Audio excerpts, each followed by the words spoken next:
sentar assim que eu pedi para você fazer isso. Mas a hora que você sentar, eu vou dar 5 minutos para você compartilhar com quem está do seu lado. Qual a marca da graça de Deus na tua vida que você não esquece?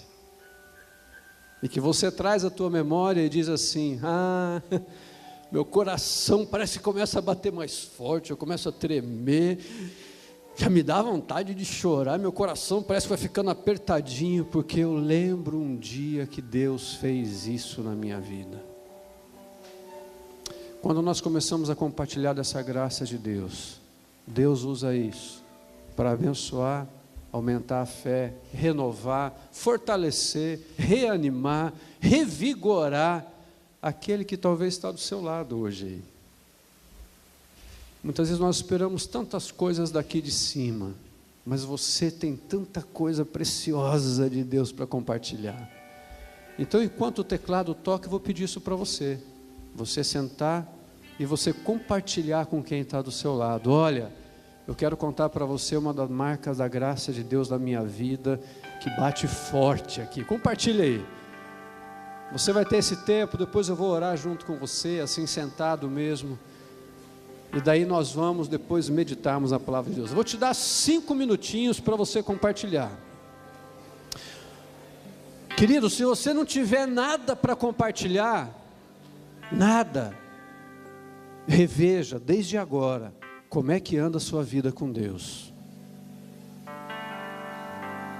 Porque de alguma maneira, se você já foi tocado pela graça de Deus, isso vai vir à tua memória. Então você tem 5 minutinhos para isso.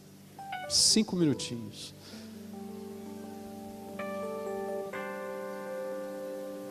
Amém.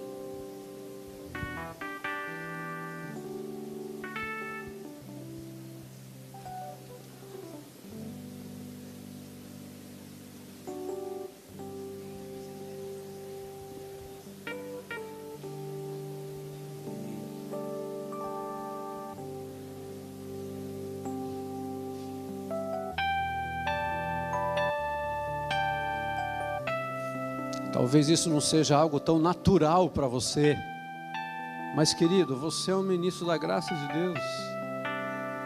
Abre essa despensa aí, compartilha com quem está pertinho de você.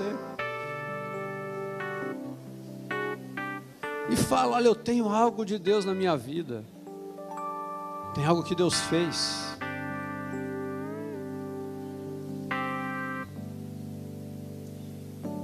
Nossa, você ainda tem mais 3 minutos e meio ainda. Pode compartilhar.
Pai querido, nós louvamos o Teu nome, sim, e agradecemos a Ti pela maneira tão preciosa que o Senhor nos envolve com a Sua presença. Obrigado porque mesmo antes, Pai, de nós chegarmos aqui neste lugar, o Senhor já tinha um plano para a nossa vida aqui neste lugar. Muito obrigado por o Senhor já ter ministrado ao meu coração, o Senhor trazer a memória no meu coração, aquelas marcas preciosas das promessas do Senhor. Muito obrigado pelo privilégio que tenho de estar aqui, muito obrigado pelo privilégio de conhecer esse povo que está aqui mais de perto, muito obrigado por conhecer esse exército que está pronto aqui, para fazer a diferença nessa terra. E Pai querido, que na minha vida, na vida de cada um deles, assim como nós cantamos aqui, que com o nosso coração quebrantado diante da presença do Senhor, com o nosso coração contrito, e muitas vezes até mesmo sem palavras, como cantamos, nós experimentamos esse mover e esse agir do Senhor na nossa história. Pai querido, é assim que me sinto aqui, dependente da graça do Senhor, dependente da misericórdia do Senhor, mas agraciado por este privilégio em ser um, que o Senhor colhe e o Senhor resgata, para poder anunciar a Tua palavra e aquilo que o Senhor tem para a vida do Seu povo.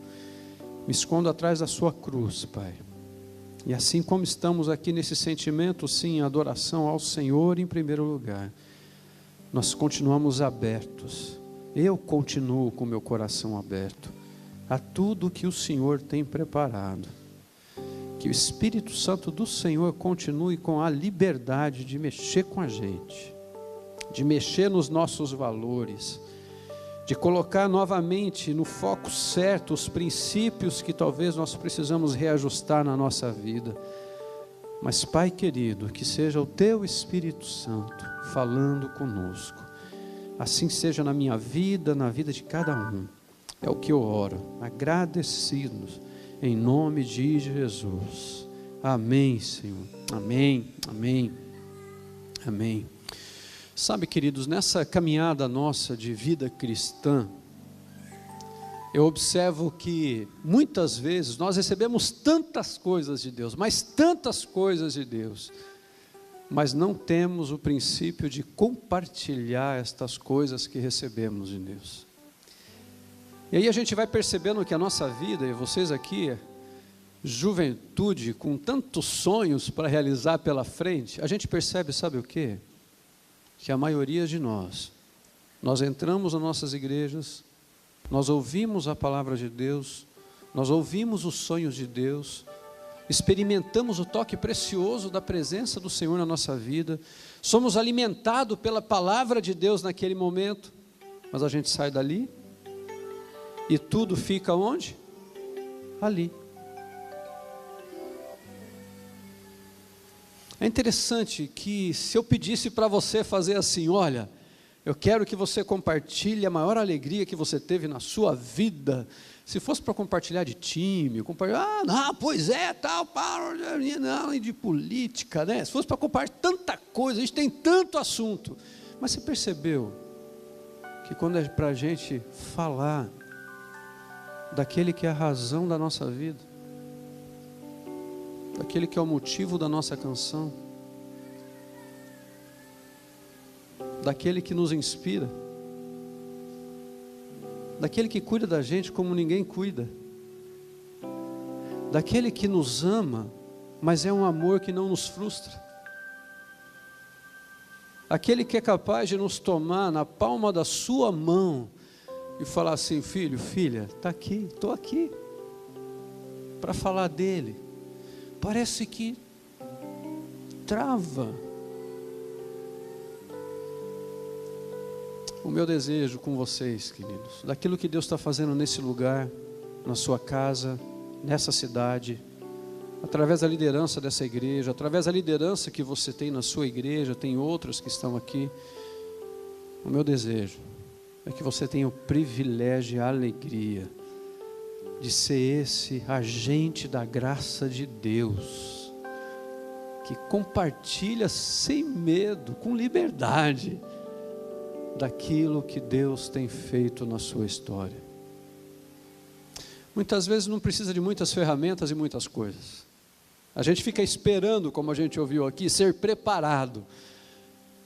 Mas você já tem sido preparado, há muito tempo.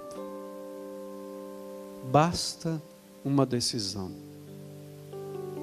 E uma das coisas que eu quero meditar com você hoje aqui, a gente vai estudar um pouquinho mais a fundo sobre isso, é justamente sobre vocação.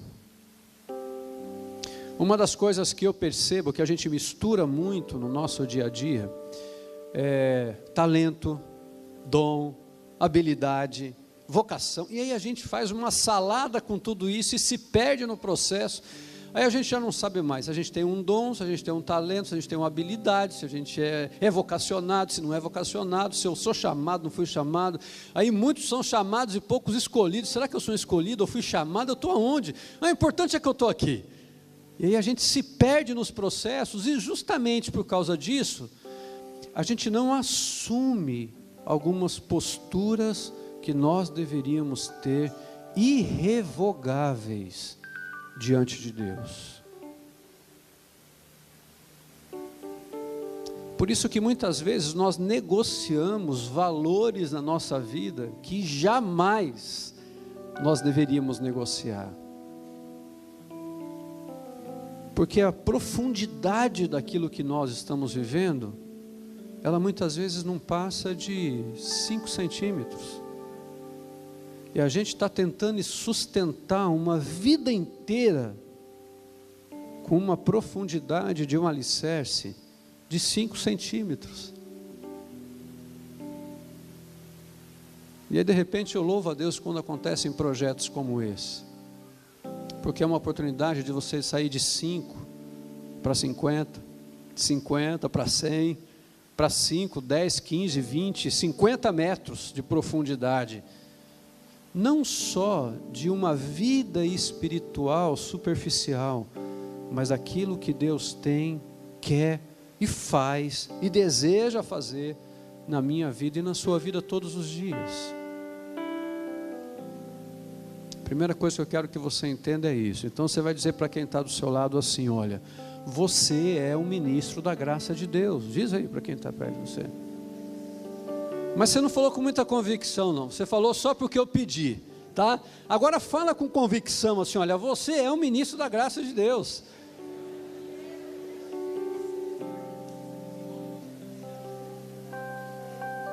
Queridos, você não precisa de um título para ser um ministro da graça de Deus. Você só precisa ter das marcas da graça de Deus na tua vida, só isso.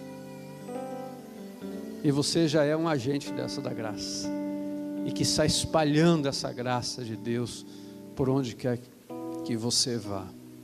Eu queria ler esse texto com você primeiro, depois eu vou pedir para ele passar nos slides, mas eu quero ler esse texto primeiro. 1 Tessalonicenses capítulo 5, verso 23 e 24.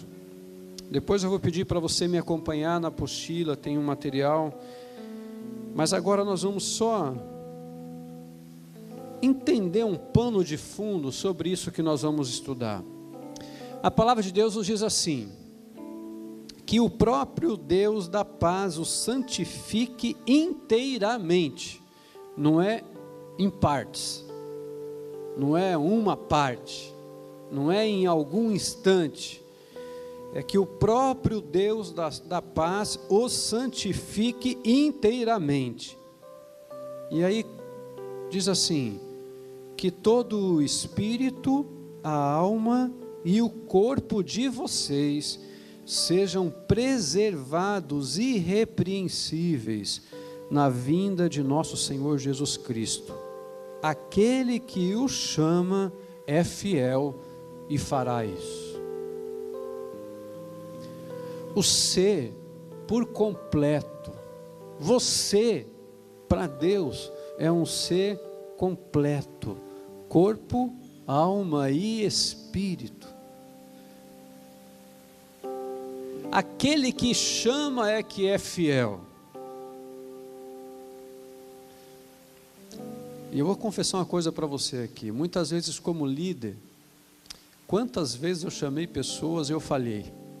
Verdade. vamos lá, vamos fazer esse negócio, tal, pá, você pode ir? Posso, tal. Aí daqui a pouco eu lembrava e, caramba, esqueci. Fulano deve estar me esperando lá, pessoas devem estar me esperando lá, e eu esqueci. Mas a palavra de Deus está dizendo que aquele que tem a ação dele na minha vida e na sua vida por completo, esse ser completo, ele quem chama é fiel e fará isso. Ele não vai falhar. Ele estará lá. Queridos, quando a gente vai aprofundando um pouquinho esse relacionamento com Deus dessa maneira, a gente vai entendendo que discípulos que estão sempre buscando fazer discípulos, eles têm uma missão.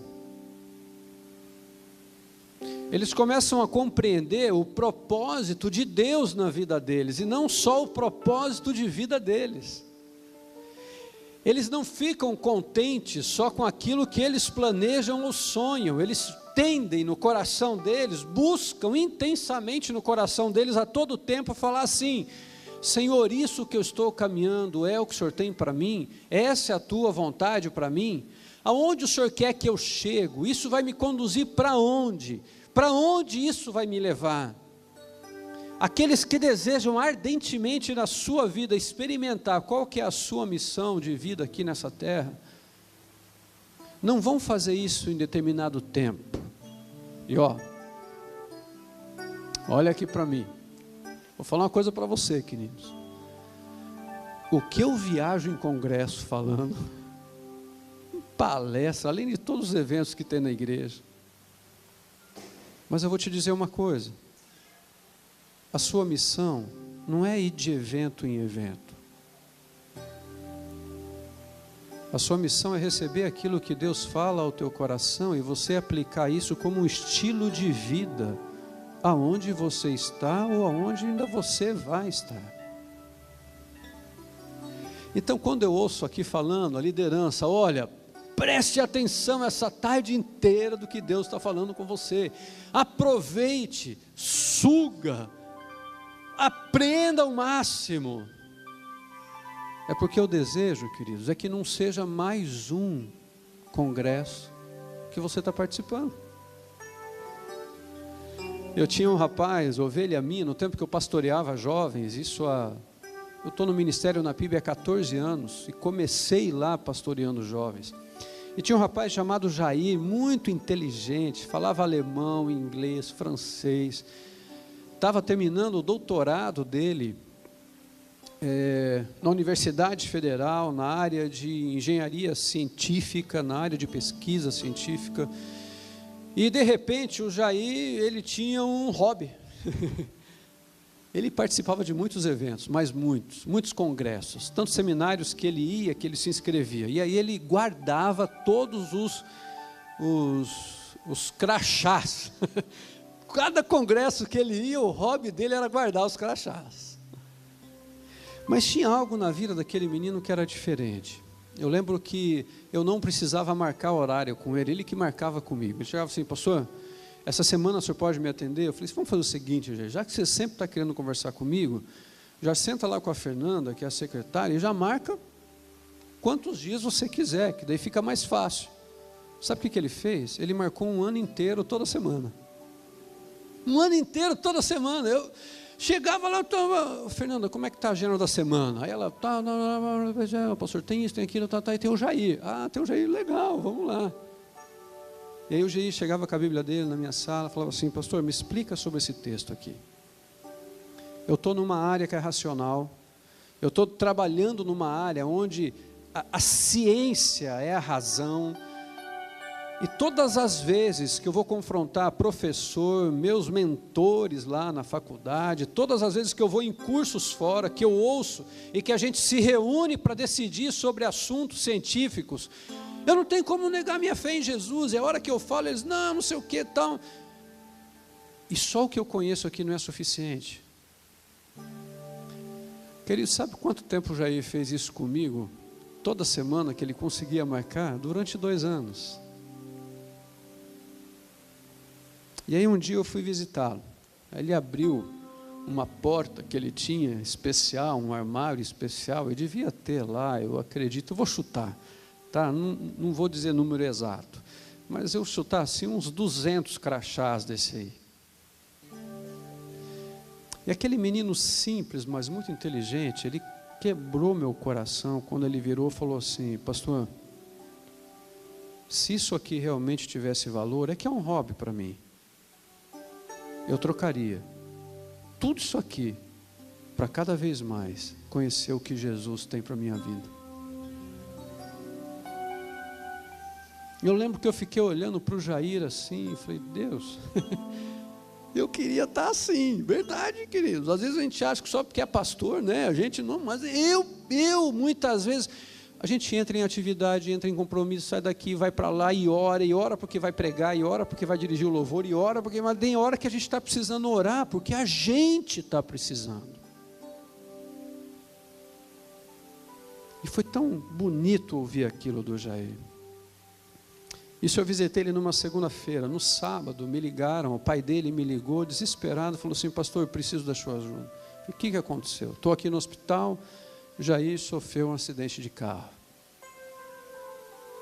E eles não estão querendo aqui me dar a notícia certa, falam que ele está na UTI, que foi para o processo cirúrgico, mas meu coração está angustiado. Eu lembro que eu saí da onde eu estava e fui direto para lá, ele morava lá em Almirante Tamandaré. Quando nós chegamos lá, o Jair já tinha ido para Jesus, já tinha partido com o Senhor. A sensação que eu tenho, queridos, é que nessa nossa caminhada de fé, eu creio, eu acredito assim piamente na minha alma, que existe um tempo determinado por Deus para todas as coisas. Primeiro porque a palavra de Deus diz que todas as coisas cooperam para o bem daqueles que amam a Deus e que são chamados segundo o seu propósito. Deus tem um tempo certo para todas as coisas. Mas a sensação que eu tenho é que na nossa vida de juventude, de caminhada, nessas questões todas que a gente vai aprendendo e a gente vai vivendo como igreja no dia a dia, a gente vai se resumindo simplesmente aquilo que acontece ao hoje. E a gente esquece que tudo que nós estamos fazendo aqui é porque nós estamos semeando para a eternidade. Não é para quê?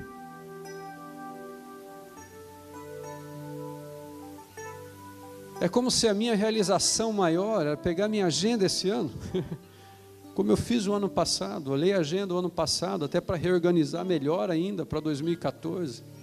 De repente você olha lá, tanta coisa, aí você olha e fala assim: Deus, como é que eu consegui fazer tudo isso? E aí muitas vezes eu e você, nós somos tentados a esquecermos que o nosso principal alvo é semear para a eternidade. Não é para colher aqui. É daquilo que Deus tem preparado para a minha vida e para a sua vida como um galardão. Que enquanto Ele te dá tempo de vida, e tempo de vida para mim, é uma oportunidade que eu tenho de lançar ainda mais sementes daquilo que eu vou colher na eternidade. Vou falar uma coisa para você, é muito bom, claro que é, quando a gente recebe um elogio de alguém, não é? Não é bom? Quando alguém chega para você e fala assim: nossa, você está bonito hoje, nossa, você está bonita hoje, não é bom? Puxa, olha, parabéns por você ter realizado esse sonho. E queridos, não deixe de lutar pelos seus sonhos. Só que você tem conhecimento e você tem experimentado de um privilégio que muitos da sua roda de amizades ainda não têm. É saber que tudo isso é uma semente para quê? Para a eternidade.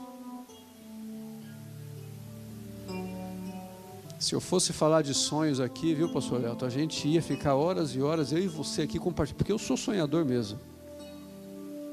Cada momento eu fico assim: Deus tem essa ideia, tem isso, eu boto pilha lá na equipe para que a gente sempre esteja olhando para frente, para aquilo que é propósito de Deus. Mas eu não posso perder o meu foco, que tudo que eu estou fazendo é semeando para a eternidade. Queridos, olha só. Não apresentaremos diante de Deus, eu e você, relatórios de quantos congressos a gente participou. Não é verdade? Você não vai apresentar diante de Deus quantas palestras você deu ou você recebeu.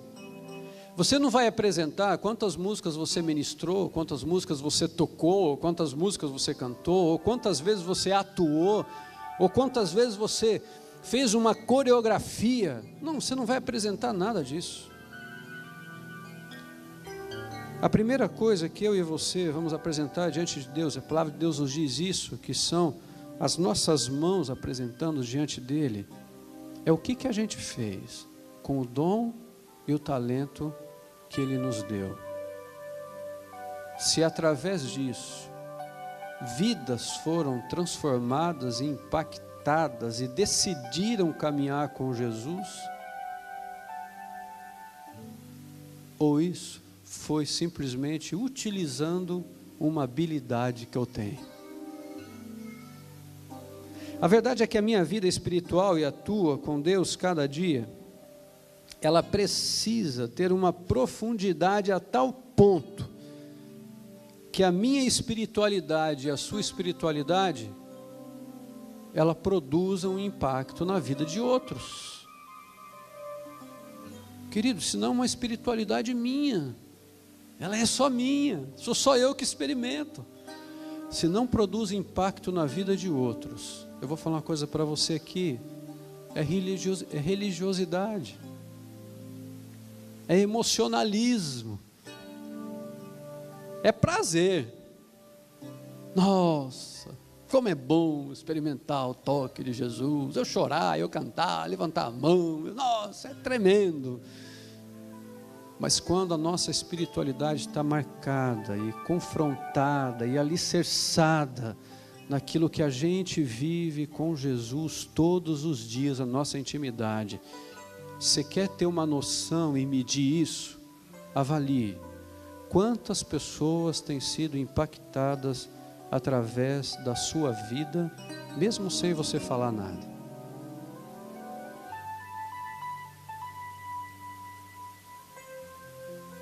A verdade é que a gente precisa parar muitas vezes para pensar um pouquinho justamente nisso, queridos.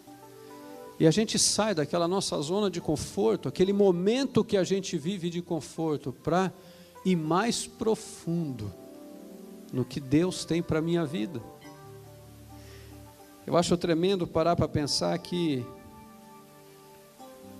se eu e você nós estamos aqui hoje, é porque existia um propósito de Deus para a minha vida e para a sua vida aqui hoje. Você já não ouviu isso várias vezes? Não é verdade? Agora deixa eu te fazer uma pergunta, você acredita mesmo nisso? Ou é um jargão? Você realmente acredita? Você sabe por que eu acredito? Porque a palavra de Deus diz assim para mim e para você, que as misericórdias de Deus, elas são a razão do quê? De não sermos consumidos. Então eu paro para pensar um pouquinho assim, se as misericórdias de Deus são a razão de eu não ser consumido, isso significa que hoje pela manhã, quando eu abri os meus olhos, eu percebi que eu estava vivo, foi porque essa misericórdia se renova a cada manhã. E se a palavra de Deus diz que essa misericórdia que se renova a cada manhã não me consumiu hoje,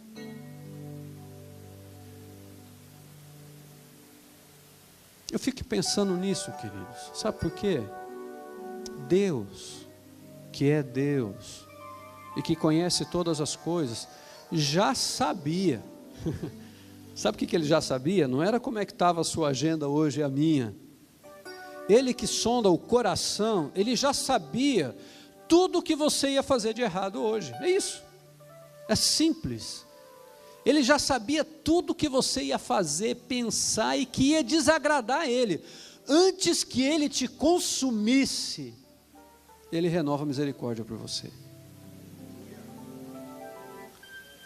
Por isso que eu creio que Deus tem um propósito para a minha vida cada dia. Por isso que eu creio quando Jesus fala assim, basta para cada dia o seu mal. basta. Quando nós começamos a compreender na palavra de Deus esses valores, e a gente aplica esses valores na nossa vida, a nossa adoração, queridos, ela não é apenas vertical, mas ela também é horizontal.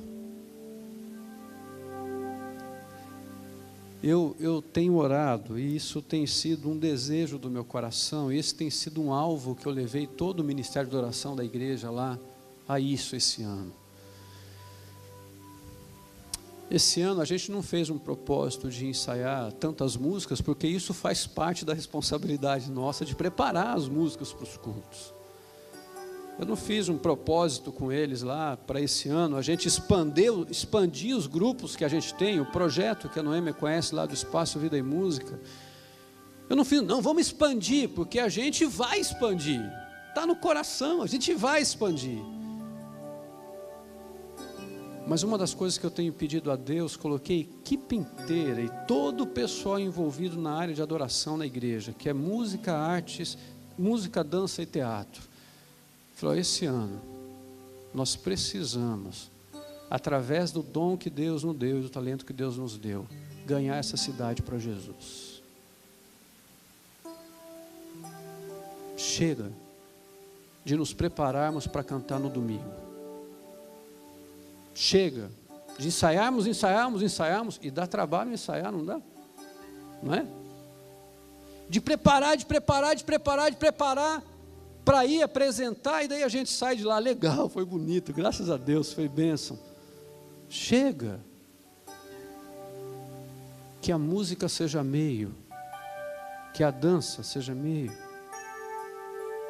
que o teatro seja meio, que a liderança que eu exerça seja meio, mas que a finalidade seja proclamar Jesus. Eu coloquei uma frase para eles esse ano lá: se a nossa arte não proclamar Jesus, ela será arte pela arte. Queridos, e arte pela arte, tem muita gente fazendo por aí, até muitas vezes melhor do que a gente. Mas a gente tem um diferencial. A gente tem algo que a maioria não tem, que é a marca da graça do Senhor Jesus na nossa vida.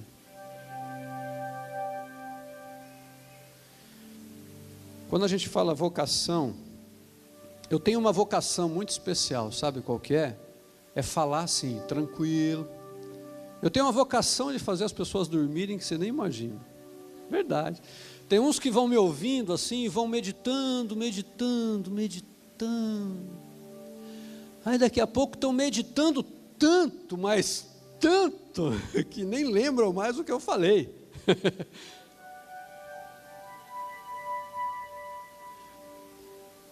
Mas a gente tem sim vocação que Deus coloca na nossa vida, onde essa vocação ela é aproximada com várias ações que Deus nos deu.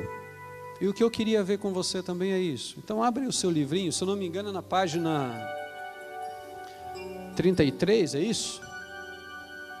É 33? É. Abre lá.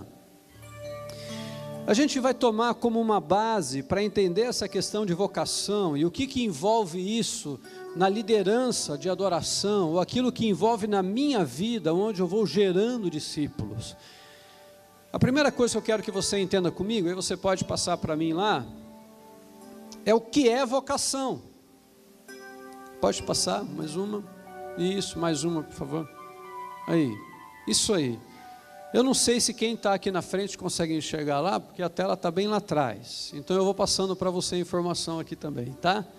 Mas vocação é inclinação que se sente para algo. Vocação é chamado, escolha, tendência, disposição, talento, aptidão. Vocação não é algo específico, vocação envolve tudo isso.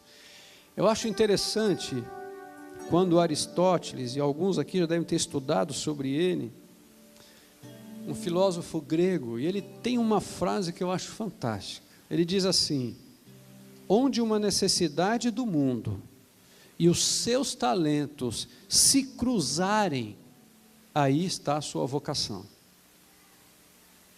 Aonde tem uma necessidade do mundo, e você tem um talento, você tem uma habilidade, você tem algo que você sabe que Deus te deu ou você faz, se nessa necessidade do mundo, e com esse talento, essa habilidade, esse dom que você tem, isso se cruza e você fala assim, nossa, eu posso fazer algo, aí está a sua vocação. Outro valor que eu acho interessante é o que a gente vê na vida de Jeremias, no capítulo 1, do verso 4 ao verso 10. Você tem esse texto aí, eu não vou ler, a gente vai só falar um pouquinho desse momento importante na vida de Jeremias.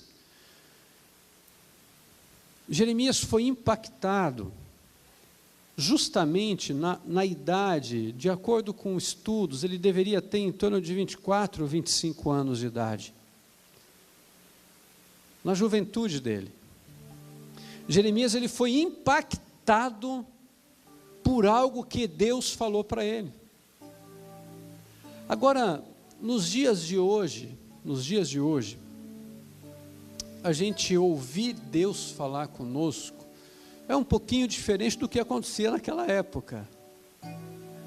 Hoje a gente tem tantas maneiras, né, tanta dinâmica que existe de Deus falando com a gente, porque hoje eu e você, nós temos o Espírito Santo de Deus que habita em nosso coração, e o templo agora passa a ser o meu corpo, o seu corpo, o templo do Espírito Santo. Mas naquela época Deus falava com alguém, e esse alguém falava com todos, sobre aquilo que era o propósito dele, ou o plano dele. Então, quer dizer assim, que hoje é mais fácil você ficar escondido no meio da multidão com as coisas que Deus fala para você. Hoje é mais fácil. Porque se Deus fala com você hoje, ó, filho, filha, vou fazer isso na tua vida, você dá uma olhadinha à tua volta, assim, ninguém ouviu, então tudo bem. Vamos esperar para ver o que acontece. Aquela época não. Era direto. E é justamente nesse momento na vida de Jeremias que ele tem um impacto tão grande, ele começa a entender, nesse impacto, alguns valores que agora influenciariam o seu chamado. Eu queria meditar com você nisso, porque existem valores aqui que vão me inspirar e com certeza vão inspirar a sua vida para compreender o que é isso. Quantos aqui podem falar assim, olha, eu já ouvi Deus falando comigo? Levanta a mão, só para eu ver. Se eu fosse perguntar aqui, seriam maneiras totalmente diferentes. E é interessante porque cada um tem uma maneira de compreender e entender. E aí Deus que conhece cada um, porque Ele criou na singularidade, o que Ele faz? Ele vai lá e fala com cada um do jeito que você entende. E aí a gente, nessa nossa caminhada de fé, a gente vai ouvindo algumas pessoas falando assim, olha, Deus falou comigo dessa maneira, e você fala assim, engraçado, Deus nunca falou comigo. E na verdade você não percebeu que Deus falou com você, é porque você está querendo experimentar Deus falando com você da mesma maneira que Ele fala com o outro, e não é. Deus usa a singularidade para falar com a gente. O que aconteceu com Jeremias foi isso. No verso 4, a primeira palavra que vem diz assim, a palavra do Senhor veio a mim dizendo. O primeiro verso já deixa claro que isso não era para ter dúvida, isso não era para ficar meio termo, até porque Deus não é Deus de confusão, e Deus não é homem para quê? Para mentir. Então, quando ele experimenta isso, veio a palavra de Deus dizendo a mim, eu e você, na nossa caminhada de fé, queridos, cada dia, independente da idade que você tem, o que tem que firmar os meus passos nessa caminhada é uma palavra vinda de Deus. Essa palavra vinda de Deus é o que vai nos dar compreensão e a base. O que Deus tem para a minha vida ou através da minha vida? Você não quer ficar confuso? Você não quer ficar perdido? Busque uma palavra vinda de Deus. Você quer tomar decisões certas na sua vida? Busque uma palavra vinda de Deus.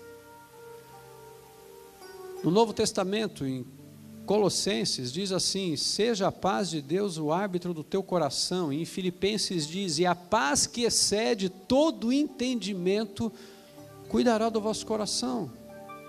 Eu e você, nós precisamos, no nosso chamado, na nossa liderança, no dom que a gente tem, no talento que a gente tem, confirmações de palavras vindas de Deus. Às vezes eu entendo por que alguns grupos começam e terminam. Às vezes eu entendo porque a pessoa não queria participar em determinado grupo, em determinado projeto, ele monta o dele. E aí não dá certo, e ele não deixa, não deu certo porque eu falhei nisso, mas agora eu vou fazer assim. Mas por que você não senta com um projeto que já está acontecendo, não vai lá e não conversa, e não se coloca à disposição? Não, eu tenho que ter o meu. Querido, se você não tiver uma palavra vinda de Deus, não dê passos. Senão você vai frustrar-se, e ainda vai frustrar muita gente.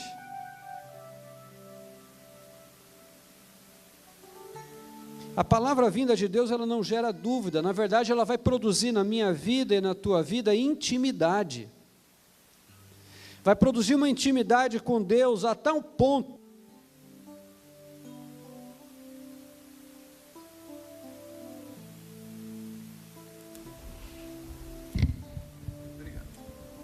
que a minha intimidade, a sua intimidade com Deus, ela vai chegar num determinado momento, em determinado ponto, que eu não consigo mais caminhar e tomar decisões, se não for através de uma confirmação de Deus na minha vida.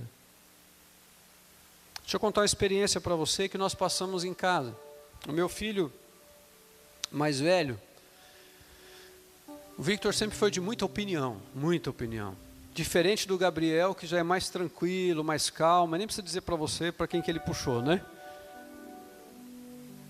Mas o Victor sempre de muita opinião, muito assim, eu quero isso, filho, cuidado, ia lá, batia a cabeça, aí voltava, pai, não deu certo, mas assim, antes eu vou tentar mais, filho, vai tentar mais uma vez? Vamos orar juntos, vamos buscar. Não, pai, vamos orar. Aí orava junto com ele. Aí passava um tempinho, no outro dia, ele estava primeiro tentando a fazer igual ele tinha feito antes. E aí um dia nós firmamos um acordo, nós dois. Ele tinha dado umas pisadas na bola lá, e eu falei para ele: olha, filho, ele tinha 9 anos de idade, 8 para 9 anos de idade. Eu falei o seguinte: se você quebrar esse nosso acordo, eu vou precisar corrigir você. Porque eu venho tentando te mostrar esses caminhos que Deus tem para a minha vida e para a sua vida, várias vezes. Várias vezes. Eu venho sentando com você, dialogando, conversando, tentando caminhar junto, 1 milha, 2, 3. Filho, parece que você só tem 8, 9 anos de idade. Mas eu sou muito novo para entender. Mas isso aqui vai fazer falta lá na frente. Se você não compreender isso em cada fase da tua vida, vai chegar uma hora que isso vai fazer falta. Fechado o acordo? Posso corrigir você? Não pode, pai. Tá. Gente, não deu uma semana. Ele foi lá e pisou na bola. E aí eu chego em casa, tal, cadê o Victor, meu bem? Não, está deitado dormindo. O Victor deitado dormindo 8 horas da noite? Não é normal.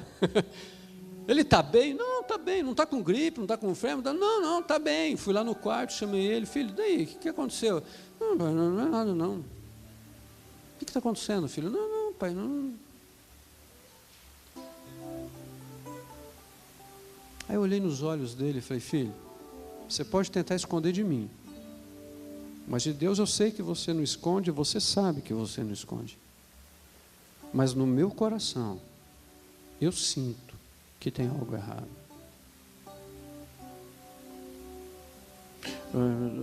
A gente pode conversar amanhã cedo? Tudo bem, vamos conversar amanhã cedo. Fui dormir de manhã, acordou, isso era um sábado pela manhã. Aí ele foi e me chamou, pai, eu queria te pedir mais uma chance. Não, pera aí. Primeiro eu quero saber o que é. Como é que eu vou te dar uma nova chance para aquilo que eu não sei do que é? Compartilha comigo aí o que é. Não, pai, sabe aquele negócio lá, tal? Pois é, pai, assim, pai, você me dá uma chance? Não, pera aí, você o quê? Porque essa é uma outra questão que acontece com a minha vida e a tua vida, queridos, principalmente diante de Deus. Você sabe por quê? Dá uma olhadinha para quem está do seu ladinho aí.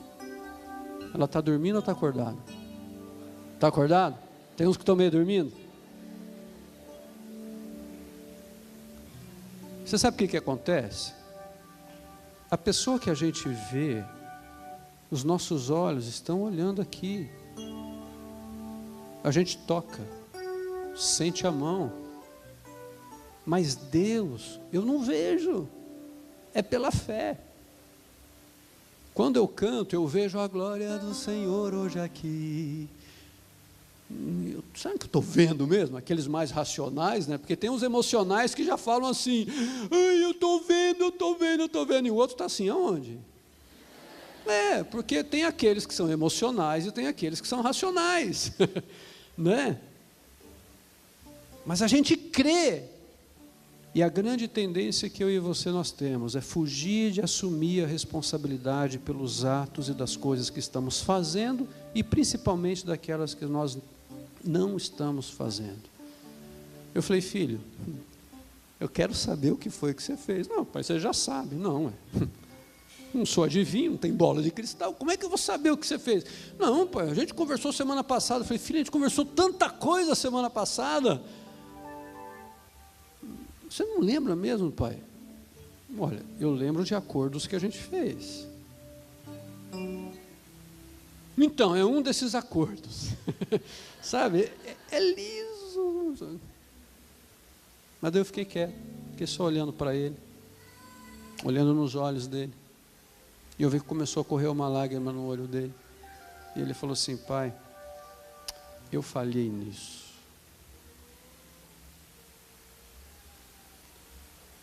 Pai, não fica me olhando assim. Filho, o que eu vou te falar? Pai, não precisa me dar mais uma chance não. Pode me corrigir. E naquela hora, queridos, o Espírito Santo falou no meu coração assim, sabe o que você vai ensinar para o teu filho? O que é graça e o que é misericórdia. Uma palavra vinda de Deus. Porque se fosse para eu fazer o que eu tinha acordado com ele, o que eu ia fazer? Ia castigar ele, corrigir ele. Ia ser preso ainda mais nas nossas leis de hoje, né? Eu ainda ia preso. Que não pode nem corrigir o filho mais, né? E aí, queridos, eu peguei a mão do meu filho e falei assim, filho, vamos sair com o pai. Gente, ele andando de mão dada comigo, 8 anos de idade, 8 para 9 anos, andando, saímos de casa, eu fui com ele, né? Eu moro perto de onde tem um monte de loja lá, e ele andando comigo e me olhando assim, tipo, meu Deus, o que vai acontecer? Será que meu pai vai fazer alguma coisa? Eu penso, isso é coisa da minha cabeça, tá? Será que meu pai vai fazer alguma coisa comigo na frente de todo mundo, né? E eu fui andando com ele, cheguei numa loja de calçados com ele, olhei, falei, filho, eu queria que você escolhesse o tênis que você quiser aqui. Aí ele, pai, mas eu não estou precisando de tênis. Eu falei, não, mas o pai quer te dar um tênis. Não, pai, mas não... E nós tínhamos lá, né, as nossas maneiras financeiras de se administrar, né? Não, pai, mas eu não estou precisando agora. Mas eu quero te dar, filho, um tênis. Não, tá bom, pai, até quanto? Porque era assim lá em casa, né, filho, ó, esse mês eu só posso até esse valor, mais que isso não tem jeito. Não, até quanto? Eu falei, filho, escolhe o tênis que você quer. Não, pai, mas qual o valor? Filho, hoje não tem valor. Escolhe o tênis que você quer. E dentro de mim eu assim, Deus, será que eu não estou exagerando, não? É verdade, confesso mesmo. E aí de repente, querido, meu filho vai lá, escolhe um tênis, tal, pá. Experimentou o tênis, falei, esse que você quer, filho, é esse. Então tá bom, fui lá, paguei o tênis. Aí está a gente indo embora para casa, e ele com a sacolinha de tênis. Mas ele andava e me olhava.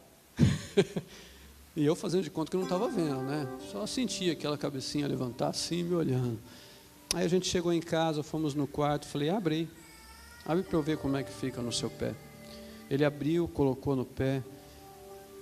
E aí eu fiquei um pouquinho em silêncio, olhando para ele, e meu coração, um misto de sentimentos, essa é a verdade. E aí eu falei para ele assim, filho, eu quero te ensinar hoje o que é graça e o que é misericórdia. Deixa eu te fazer uma pergunta. Com tudo que você fez, com o acordo que você quebrou, com o que você sabe que prejudica você, o que você mereceria hoje? Eu mereceria ser corrigido, pai. Mas o que foi que você ganhou, filho? Pai, eu ganhei esse tênis. Você mereceria ganhar esse tênis, filho? Não, pai. Filho, isso é graça. Favor e merecer. Agora, filho, o que na verdade você mereceria? Era apanhar, pai. Filho, eu não vou te bater. Isso é misericórdia.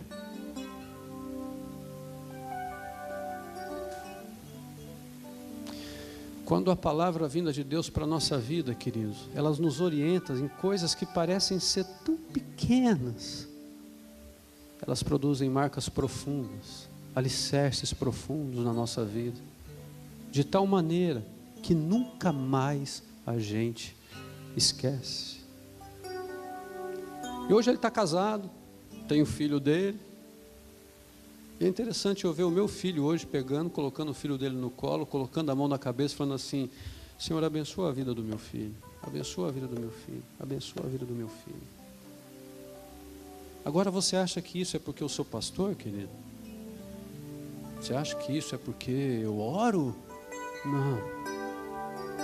É porque eu e você podemos experimentar isso com Deus todos os dias. Não é num evento. São todos os dias, porque a palavra vinda de Deus vai me dar direcionamentos. Olha só o que aconteceu com a vida de Jeremias quando veio essa palavra de Deus para ele.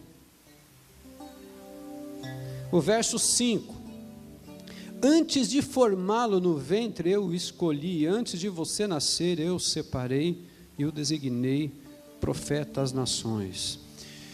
É interessante porque essa frase, ou essa palavra que nós cremos que está aqui na palavra de Deus, e a Bíblia não contém a palavra de Deus, ela é a palavra de Deus, é muitas vezes uma frase que ela deixa de ter o sentido de valor daquilo que é propósito de Deus, para se tornar uma palavra dita, muitas vezes, solta.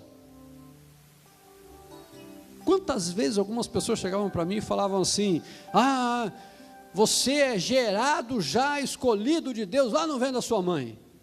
E eu olhar e falar assim, que legal, né?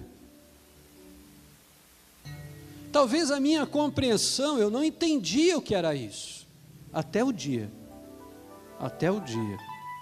que Deus falou, foi eu quem te